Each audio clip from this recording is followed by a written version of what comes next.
বিশ্বকাপ না পেলেও স্বামী পেতে পারেন অন্য পুরস্কার। বোর্ডের তরফে কেন্দ্রের কাছে মনোনয়ন। বিস্তারিত জানতে চোখ রাখুন এশিয়ান টাইমসের পর্দায়।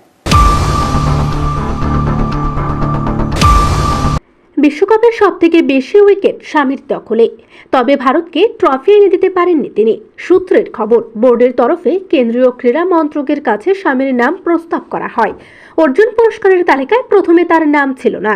এবারের বিশ্বকাপে ভারতের অন্যতম সফল বোলার মোহাম্মদ শামি, তিনি অর্জুন পুরস্কার পেতে পারেন। ধ্যানচাঁদ খেলরত্ন পুরস্কার পেতে পারেন সাত্বিক সাইরাজ রেঙ্কি রেড্ডি এবং Chirag Shetty.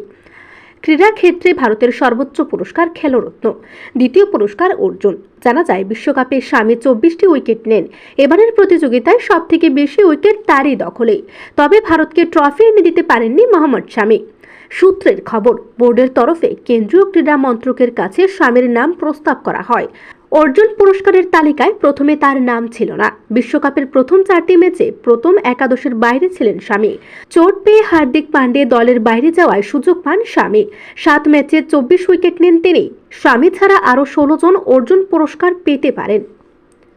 Bureau report, Asian Times.